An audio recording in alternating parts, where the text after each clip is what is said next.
pretty good update on my 25-year-old gelding, Bo, who he's been through it this past couple of weeks.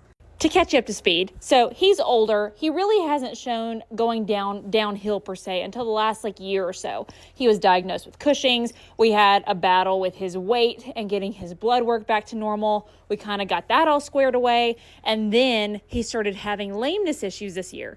Now, we won't know what this is from exactly, but Cushing's can have an effect on ligaments and soft tissue where it causes deterioration.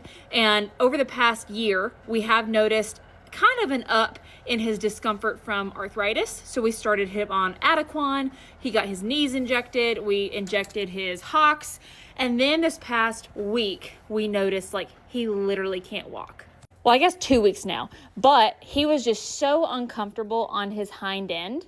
So the vet came while I was out of town, did some x-rays. We did see that he has ring bone. So that is in the joint. That's in the bone, right? And so that's what we were kind of focused on. We're like, okay, let's go ahead and inject him.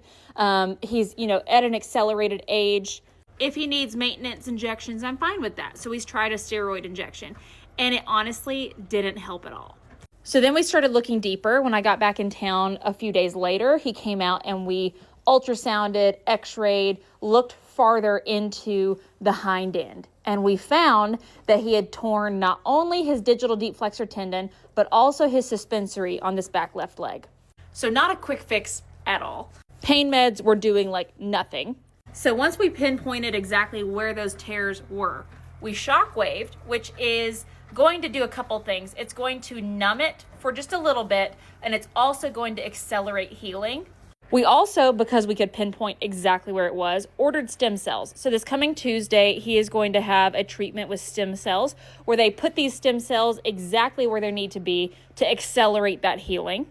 You might have already noticed, we also had the farrier out that day, and we put these cuffs on to relieve that pressure. So it picks his heel up to give that kind of extreme angle to relieve the digital deep flexor tendon, which is where he had the most pain. For symmetry reasons, we had to do it on both hind legs. This isn't something we want long-term. The hope is that we can lower him back down a bit. He'll probably always have to be in some sort of a wedge and have some sort of an angle, which is not uncommon with horses with a deep flexor tendon injury, navicular issues, things like that. But this has given him insane relief. He has been out walking.